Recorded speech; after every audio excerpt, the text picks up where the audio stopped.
Okay, तो आज का हमारा जो टॉपिक है उसके अंदर हम डिस्कस करने वाले हैं withdrawal of amount by partner. Withdrawal of amount का मतलब सभी समझते हैं कि हमें क्या करना है, पैसा निकालना है। पैसा कब निकाला जाता है, जब कभी भी पार्टनर को रिक्वायरमेंट होगी अमाउंट की, तब वो क्या कर सकता है, पैसा फर्म में से विड्रॉ कर सकता है। जिस तरीके से बेसिक नोट पे भी हम विड्रॉ करते हैं जब हमें रिक्वायरमेंट होती है पैसों की, तो हम कहीं से पैसे विड्रॉ कर सकते हैं। पर पार्टनरशिप के अंदर विड्रॉ करने की जो हमारी अकाउंटिंग आने वाली है उसका हमारे पास में दो डिफरेंट कॉन्सेप्ट रहेंगे। The first one is withdrawal of amount by partner out of capital. क्या बोला, out of capital. And the second one is known as out of profit. तो ये हमारे पास में दो डिफरेंट टर्म्स रहेंगी, out of capital and out of profit. कभी कभी क्वेश्चन के अंदर क्लियरली दे रखा होगा out of capital, out of profit, तो हमें इन दोनों के अंदर डिफरेंशिएट करना आना जरूरी है कि कैसे हम इन दोनों के अंदर डिफरेंशिएट करेंगे और समझ पाएंगे कि what is out of capital and what is out of profit. तो सबसे पहले हम डिस्कस करते हैं what is withdrawal out of capital, कि हम कैपिटल से कैसे विड्रॉ करते हैं, इसका मतलब क्या होता है। तो पहले हम आउट ऑफ कैपिटल को समझने की कोशिश करते हैं कि what is out of capital. देखो, आउट ऑफ कैपिटल को मैं दूसरे टर्म में ये कह सकता हूं अपने समझने के लिए कि out of own pocket. Out of own pocket का मतलब क्या होता है, खुद की पॉकेट में से पैसे निकालना। खुद की पॉकेट में पैसा किसका होता है, आपका खुद का होता है। तो आपकी खुद की पॉकेट में से आपका खुद का पैसा ही क्या करना, वापस निकाल लेना। उसे हम क्या बोल सकते हैं, out of capital. That means ये कहा जा सकता है कि जब पार्टनरशिप फर्म में पार्टनर ने शुरुआत में या स्टार्टिंग में जो पैसा कंट्रीब्यूट किया था, जब पार्टनर ने कैपिटल लगाई थी, तो उसका खुद का पैसा था। अब वो उसी पैसे में से कुछ पैसा वापस निकालने वाला है, तो उसे क्या बोलते हैं, विड्रॉवल आउट ऑफ कैपिटल। खुद ने ही पहले पैसा लगाया था, वापस उसी को वो निकालने वाला है। इसलिए मैंने लिखा क्या, खुद का पैसा निकालना। अब जब वो खुद का पैसा था वो उसने वापस निकाल लिया, ये क्या हुआ, out of capital. Now the second one, out of profit. Out of profit का मतलब क्या हुआ, इसको मैं दूसरे टर्म में ये कह सकता हूं, आउट ऑफ बिजनेस। क्या बोल सकता हूं, आउट ऑफ बिजनेस। मतलब जब पैसों की रिक्वायरमेंट थी, खुद का पैसा तो निकाला नहीं, लेकिन कहां से निकाला, मैंने कहां से विड्रॉ किया, बिजनेस के अंदर से विड्रॉ कर लिया। अच्छा, जो बिजनेस का पैसा है वो मेरा खुद का तो है नहीं, वो किसका है, बिजनेस का है, फर्म का पैसा है। तो यहां पे क्या लिखा मैंने, फर्म का पैसा खुद के लिए निकालना। तो आउट ऑफ प्रॉफिट का मतलब क्या रहेगा, जो फर्म या फिर जो बिजनेस है, बिजनेस का पैसा मैंने क्या किया, खुद के पर्सनल यूज के लिए निकाल लिया। हमने 11 में पढ़ा था ड्राइंग का मतलब क्या होता है, अपने खुद के पर्सनल पर्पस के लिए बिजनेस में से पैसा विड्रॉ करते हैं, वो क्या होता है, ड्राइंग होता है। तो यही क्या है, वो ड्राइंग है। इसीलिए मैंने क्या बोला, it is known as drawing. जब कभी भी कोई partner out of profit withdraw करता है, उसी को हम क्या बोलते हैं, ड्राइंग बोलते हैं। यही क्या है, आपकी रियल ड्राइंग है। यही क्या है, आपकी रियल ड्राइंग है। और जब मैंने वर्ड मीनिंग की क्लास ली थी, तो उसके अंदर मैंने समझाया था कि जब कभी भी कोई पार्टनर ड्राइंग करता है, तो उसे उस ड्राइंग पर क्या पे करना पड़ता है, इंटरेस्ट का पेमेंट करना पड़ता है। तो यहां पे क्या लिखा मैंने, the partner will have to pay interest on such withdrawal. अगर पार्टनर ने कभी भी आउट ऑफ प्रॉफिट विड्रॉ किया, अपने बिजनेस के अंदर से अपने पर्सनल पर्पस के लिए पैसा विड्रॉ किया, तो उस केस के अंदर उसको इंटरेस्ट का पेमेंट करना पड़ेगा। और उस इंटरेस्ट को क्या बोलेंगे, इंटरेस्ट ऑन ड्राइंग बोलेंगे। अच्छा, जब इंटरेस्ट का पेमेंट करना पड़ेगा तो क्या करना पड़ेगा, आपको क्वेश्चन के अंदर इंटरेस्ट की कैलकुलेशन भी करनी पड़ेगी। तो we have to calculate IOD। IOD short form है किसका, इंटरेस्ट ऑन ड्राइंग का। तो हम जगह जगह पे IOD ही लिखेंगे, तो ध्यान रखना IOD का मतलब क्या होता है, इंटरेस्ट ऑन ड्राइंग ही होता है।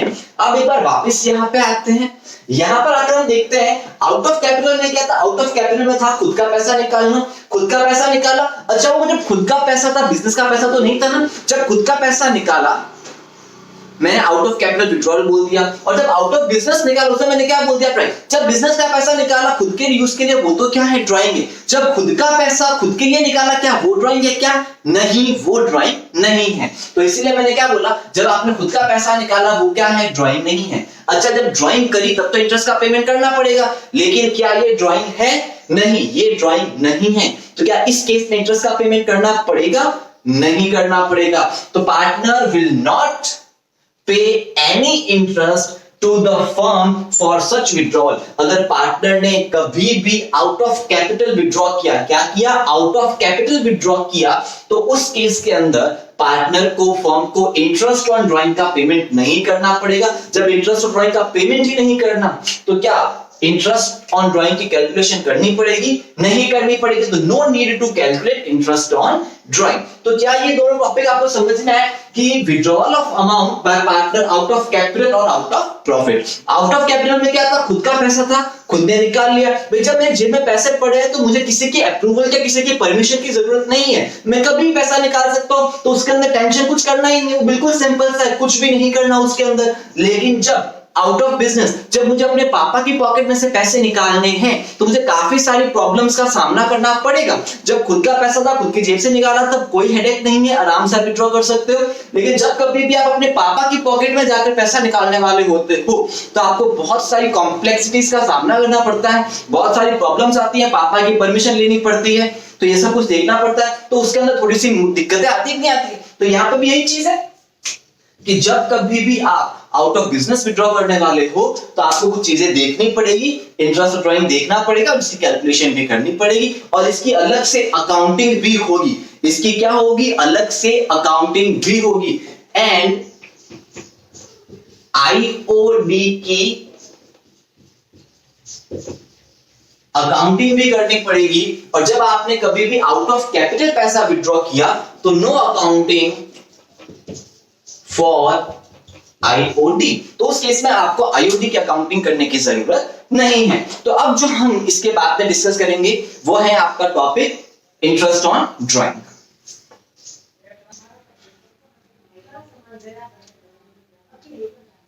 तो देखिए, हम अब आते हैं ड्राइंग के ऊपर। ड्राइंग का मतलब सभी को पता है, ड्राइंग ऑलरेडी समझा चुका हूं।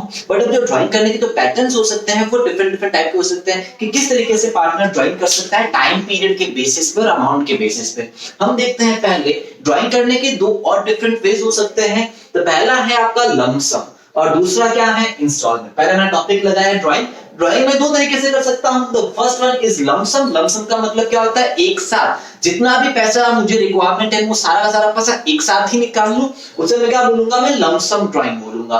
दूसरा क्या रहेगा, इंस्टॉलमेंट में, जिसमें क्या रहेगा कि मैं टुकड़ों टुकड़ों में जैसे जैसे मुझे रिक्वायरमेंट आएगी वैसे वैसे मैं क्या करूंगा, ड्राइंग निकालूं। जैसे इसके अंदर क्या होता है, टाइम पीरियड के बेसिस होता है। जब मुझे रिक्वायरमेंट हो, कभी जनवरी में, डिफरेंट मंथ्स के अंदर क्या होती है, अलग अलग ड्राइंग्स होती है। कभी जनवरी में, कभी फेब, कभी मार्च, कभी अप्रैल, कभी मई, कभी जून। डिफरेंट मंथ के अंदर अलग अलग टुकड़ों में, साल भर में अलग अलग टुकड़ों में क्या की जाती है, ड्राइंग की जाती है। लेकिन लंप सम में क्या होता है, साल भर में सिर्फ एक बार आप क्या कर लोगे, ड्राइंग कर लोगे, वो भी क्या, एक साथ, बार बार नहीं करोगे।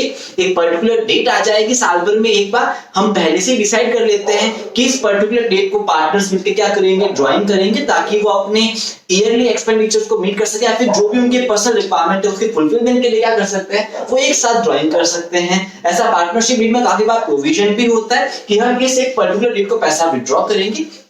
सेकेंड चीज आती है आपके सामने इंस्टॉलमेंट में। इसमें क्या होता है, जब जब उनको नीड होती हो तब तब क्या कर लेते हैं, पैसा विड्रॉ कर लेते हैं। उसमें काफी बार ये भी प्रोविजंस आते हैं कि वो एक फिक्स अमाउंट फिक्स कर लेते हैं, एक पर्टिकुलर अमाउंट फिक्स कर लेते हैं कि हम हर एक पर्टिकुलर पीरियड के अंदर या हर एक पर्टिकुलर मंथ में इतना एक फिक्स अमाउंट विड्रॉ करेंगे। या फिर ऐसा भी हो सकता है कि वो अलग अलग मंथ के अंदर अलग अलग पैसा विड्रॉ करे, कभी 1000 रुपए, कभी 2000 रुपए, कभी 4000 रुपए विड्रॉ करे। या ऐसा भी हो सकता है कि वो हर महीने सिर्फ और सिर्फ 1000 रुपए विड्रॉ करे और फ्री हो जाए।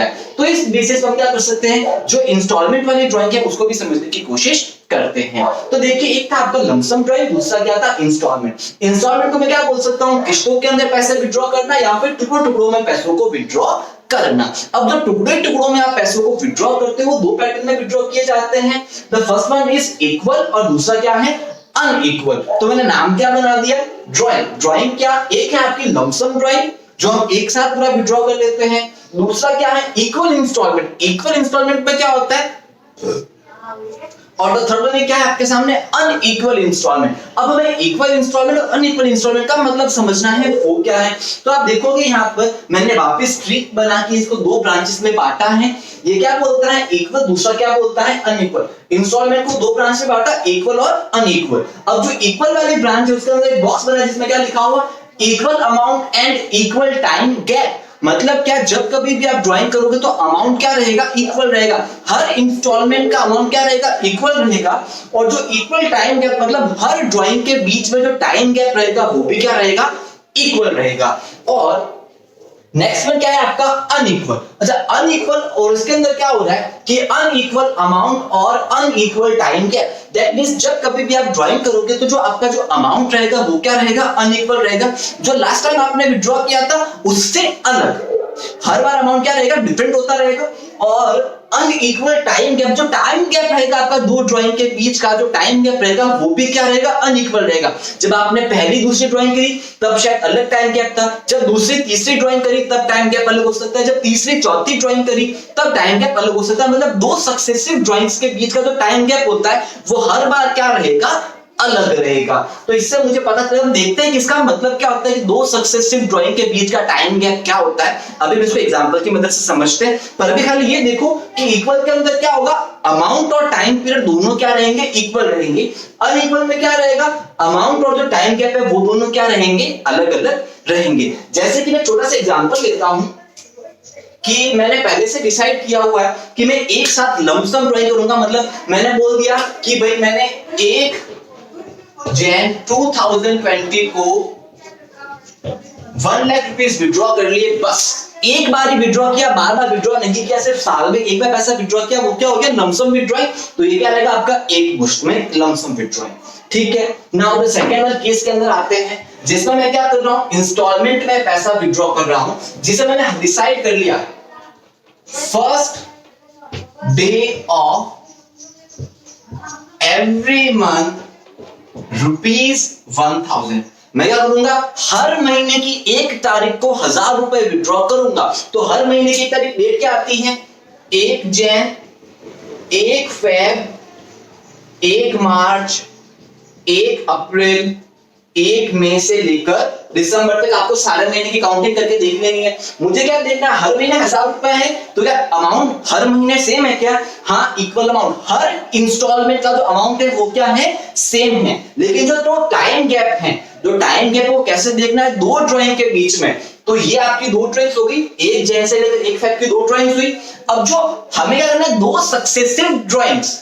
अब जो अगली दो ड्राइंग है वो कौन सी है, मतलब मुझे क्या देखना है, फेब और मार्च के बीच का टाइम पीरियड। ये दो अगली ड्राइंग हुई।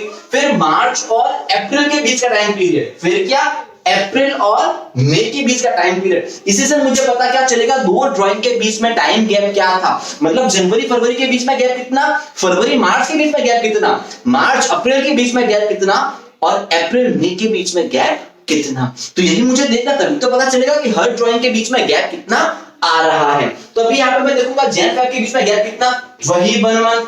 1 मार्च और 1 फेब के बीच में गैप कितना, 1 मंथ। 1 मार्च और 1 अप्रैल के बीच में गैप कितना, 1 मंथ। अप्रैल और मई के बीच में गैप कितना, 1 मंथ। तो हर महीने, हर इंस्टॉलमेंट के बीच में जो टाइम गैप आ रहा है वो कितना आ रहा है, टाइम पीरियड क्या हर बार सेम है, एक एक महीने का, हाँ। तो क्या यहाँ पे इक्वल टाइम गैप है, हाँ इक्वल टाइम गैप है। तो ये क्या हो सकता है आपका, इक्वल ड्राइंग। ओके, तो ये था आपका इक्वल ड्राइंग का केस। अब इसके अंदर नीचे क्या लिखा, same amount of drawing. Same amount of drawing, हर बार जो ड्राइंग का अमाउंट क्या है वो सेम है, 1000। And same time period for each drawing, her drawing के बीच का जो टाइम पीरियड है वो भी क्या है, सेम है। क्या 1 मंथ आ रहा है, हाँ आ रहा है, दैट्स इट, सिंपल सा। तो इसके अंदर जो आईओडी की कैलकुलेशन रहेगी, वो कैलकुलेशन तो जब ड्राइंग है तो हमें आईओडी तो कैलकुलेट करना पड़ेगा। तो जो आईओडी की कैलकुलेशन रहेगी वो कौन सा मेथड से होगी, पीरियड मेथड से होगी। तो हमें ये ध्यान रखना है कि डिफरेंट केसेस के अंदर आईओडी की कैलकुलेशन अलग अलग मेथड से होगी। तो यहाँ पे क्या रहेगा, वो पीरियड मेथड रहेगा। अब सेकंड वन तुम्हारे पास में क्या है, इररेगुलर ड्राइंग। सेकंड वन क्या है तुम्हारे सामने, इररेगुलर ड्राइंग। अच्छा, इररेगुलर ड्राइंग के अंदर क्या रहेगा वो भी देख लो आप, अनइक्वल अमाउंट और अनइक्वल टाइम गैप। अब मैं देखो एक इसके लिए भी अलग एग्जांपल ले लेता हूं वापस, जिसके अंदर क्या हो रहा है, अनइक्वल अमाउंट और अनइक्वल टाइम पीरियड। जैसे मैंने बोल दिया कि 1 जैन,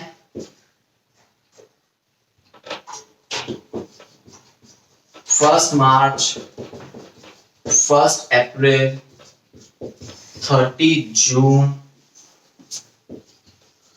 30 सितंबर, ऐसे अलग अलग डेट्स मैंने ले ली हैं। और ऐसे ऐसे करके 3-4 डेट्स पीछे और आ जाएंगी, ठीक है। और फर्स्ट टाइम मैंने 1000 विड्रॉ किए, फिर 2000, फिर 3000, फिर 4000, फिर 5000। अब आप देखोगे अनइक्वल अमाउंट और अनइक्वल टाइम गैप, इसके अंदर क्या है आप देखोगे क्या अमाउंट अनइक्वल है, कभी 1000, कभी 2000, कभी 3, कभी 4, कभी 5000। तो क्या हर बार अमाउंट अनइक्वल है? हर बार अमाउंट अनइक्वल है, ये तो सिंपल सी बात थी। अनइक्वल टाइम गैप, आप इन दोनों के बीच में देखो टाइम गैप कितना है, first Jan to first March, Jan और फेब 2 मंथ पूरे के पूरे, फिर मार्च अप्रैल के बीच में टाइम गैप कितना है? सिर्फ और सिर्फ 1 मंथ का। फिर 1 अप्रैल से 30 जून तक, अप्रैल में और जून 3 मंथ्स का गैप आ रहा है यहाँ पे। फिर जून से लेकर यहां तक क्या आ रहा है? 3 मंथ। तो देखो क्या हर बार टाइम पीरियड अनइक्वल है क्या? कभी 2 मंथ, कभी 1 मंथ, कभी 3 मंथ। तो हर केस में क्या आ रहा है? टाइम गैप क्या आ रहा है? अनइक्वल आ रहा है। इसीलिए पैटर्न कौन सा रहेगा? अनइक्वल इंस्टॉलमेंट वाला पैटर्न रहेगा। इस केस में क्या रहेगा?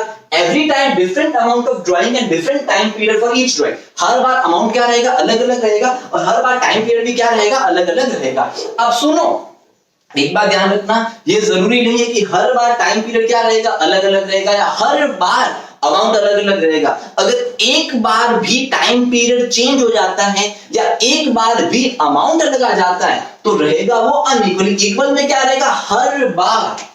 हर बार इक्वल में क्या रहेगा? हर बार फॉर ईच ड्राइंग।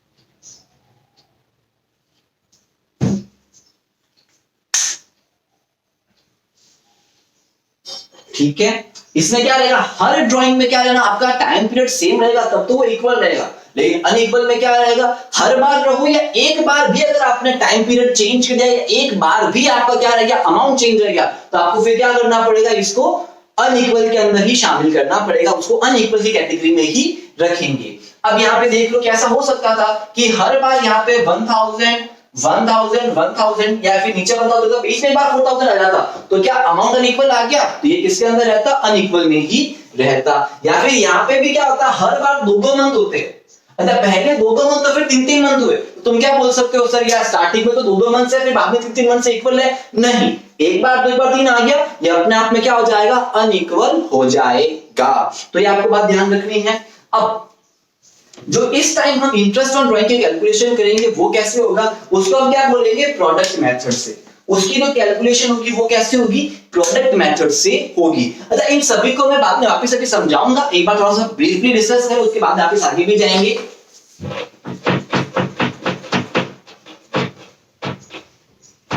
और ये जो लमसम ड्राइंग रहेगा हम इसको कैसे सॉल्व करेंगे?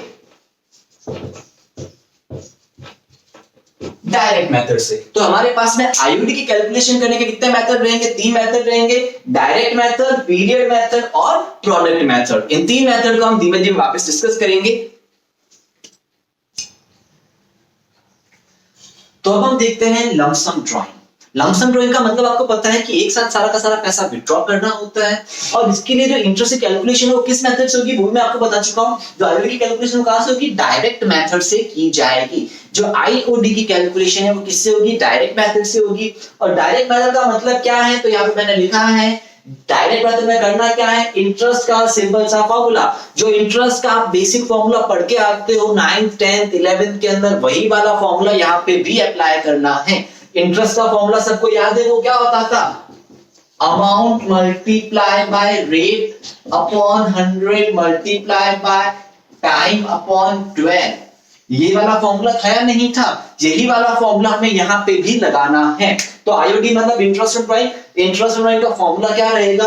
अमाउंट ऑफ ड्राइंग, क्या बोला? Amount of drawing multiply by rate upon 100 multiply by time period upon 12। क्या बोला? Time period upon 12। यहाँ पे कोई लोग टाइम पीरियड को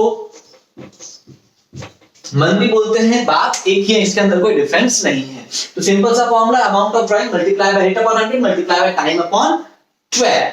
अब इस फॉर्मूले को डिस्कस समझने की कोशिश करते हैं। अमाउंट ऑफ ड्राइंग की जगह पे क्या आएगा? कितना पैसा आपने ड्राइंग किया। क्वेश्चन साफ साफ बोलेगा कि पर्टिकुलर पार्टनर है, उसने 1 लाख रुपए की ड्राइंग करी है, एक साथ पैसा विड्रॉ किया, तो लमसम अमाउंट क्या आएगा?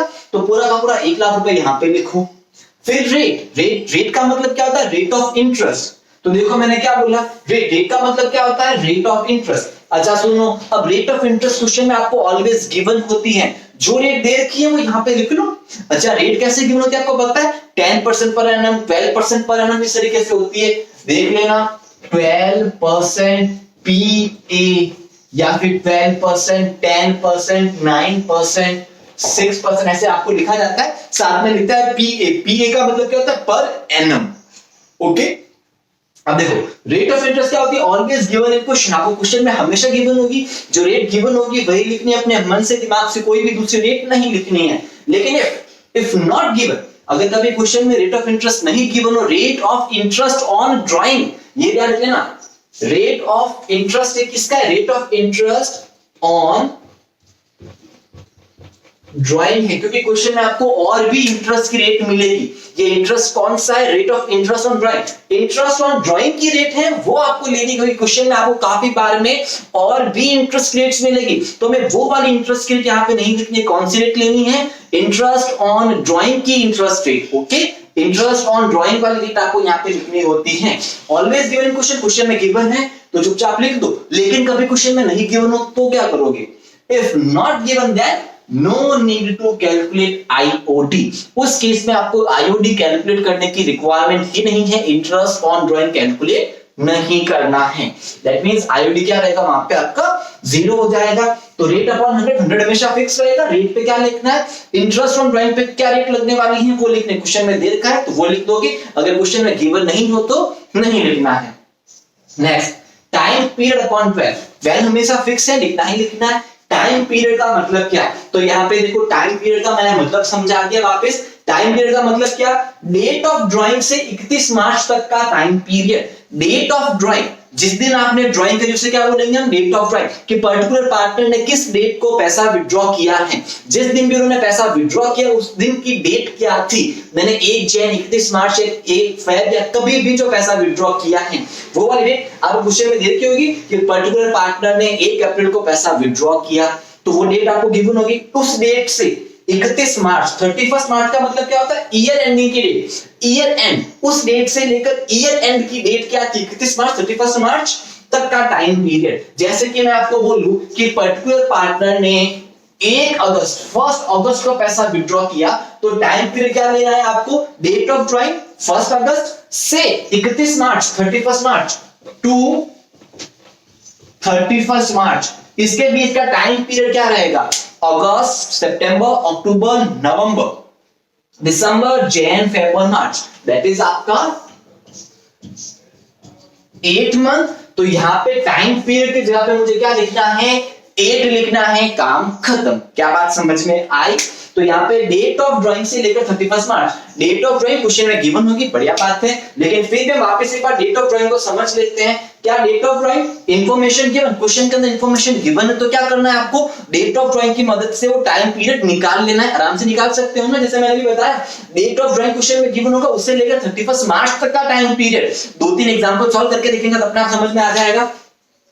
टाइम पीरियड कैलकुलेट करो, फॉर्मूला पुट करो, अपॉन 12 लगाया, इंटरेस्ट ऑन ड्राइंग सॉल्व, खत्म। लेकिन अगर नो इंफॉर्मेशन गिवन, अगर क्वेश्चन में डेट ऑफ ड्राइंग गिवन ही नहीं हो तो क्या करोगे, तो जब क्वेश्चन में डेट ऑफ ड्राइंग गिवन नहीं हो तब क्या करोगे, टाइम पीरियड को 6 मंथ एज्यूम कर लो। दैट मींस यहां पे क्या लिख लो, चुपचाप 6 लिख लो, काम खत्म। तो अब यहां पे देख लेना, सिंपल सी बात है, आईओडी का फॉर्मूला क्या रहेगा, अमाउंट ऑफ ड्राइंग हमेशा गिवन होगा, रेट अपॉन 100, रेट क्या, इंटरेस्ट ऑन ड्राइंग की रेट, क्वेश्चन में गिवन है तो चुपचाप वो लिख दो, नहीं गिवन है तो आईओडी छोड़ दी तो 0 आएगा, upon 100। Time period, time period का मतलब क्या, डेट ऑफ ड्राइंग से लेकर 31 मार्च तक का जब डेट का जो टाइम पीरियड वो क्या रहेगा, टाइम पीरियड रहेगा। अगर डेट ऑफ ड्राइंग गिवन है तब तो क्या करना है, डेट ऑफ ड्राइंग से लेकर 31 मार्च तक का टाइम पीरियड निकालो, यहां पे लिख दो। लेकिन अगर डेट ऑफ ड्राइंग गिवन नहीं हो तो क्या करना है, 6 मंथ ले लो, काम खत्म। इसी के साथ हम इस चीज को फिनिश करते हैं। अभी मैं आपको 2-3 एग्जांपल समझा देता हूं, फिर हम इस टॉपिक को फिनिश करते हैं। तो देखिए क्वेश्चन है सिंपल सा, Ram withdraws 1 lakh rupees on 1 जनवरी 2020। राम ने क्या किया, 1 लाख रुपए विड्रॉ किए, कब विड्रॉ किए, 1 जनवरी 2020 को। फिर कैलकुलेट करा कि आपको आईओडी की कैलकुलेशन करनी है। जिसमें आपको रेट ऑफ इंटरेस्ट की क्या दे रखी है 12%। फॉर्मूला पुट करना है, सिंपल सा है, आईओडी का फॉर्मूला लगाया। सबसे पहले क्या चाहिए, अमाउंट ऑफ रेंट। क्वेश्चन देख के पता उसने कितना पैसा विड्रॉ किया, 1 लाख रुपए विड्रॉ किया, तो अमाउंट ऑफ रेंट इसका क्या लिख दोगे 1 लाख रुपए। रेट अपॉन 100, क्या क्वेश्चन में रेट ऑफ इंटरेस्ट में गिवन है क्या, हाँ गिवन है 12%, तो 12 अपॉन 100 लिख दो। Multiply by time period. Time period के लिए क्या देखना है, टाइम पीरियड कैसे आता है 31 मार्च। कहां से, डेट ऑफ रेंट से लेकर 31 मार्च से कब विड्रॉ किया, 1 जन से लेकर कब तक की डेट 31 मार्च। अच्छा ये साल खत्म कब होगा, 31 मार्च 2020 को ही खत्म होगा, 21 को खत्म होगा, 2020 में खत्म होगा। तो यहाँ पे महीने कितना है 3 मंथ, 3 मंथ अपॉन 12। इसकी कैलकुलेशन करो, यही क्या है आपका आईओडी है। That's it simple. अब मल्टीप्लिकेशन करना आप सबको आता होगा, क्रॉस वो काटना आता है, जैसे 3 अपॉन 12 ये 4 आ गया, फिर ये 00 से 00 कट हो गया, ये 4 से ये 3 कट हो गया, that is 1000 multiply by 3, that is 3000 का क्या आ जाएगा आपका आईओडी आ जाएगा। अच्छा ये पता है ना आपको टाइम पीरियड कैसे निकालना, साल कब खत्म होता है, हमेशा 31 मार्च को खत्म होता है। तो 1 जनवरी 2020 का ईयर कब खत्म होगा, 31 मार्च 2020 को ही खत्म होगा। इसी के साथ हम 2-3 एग्जांपल्स और लेते हैं, देखो अभी।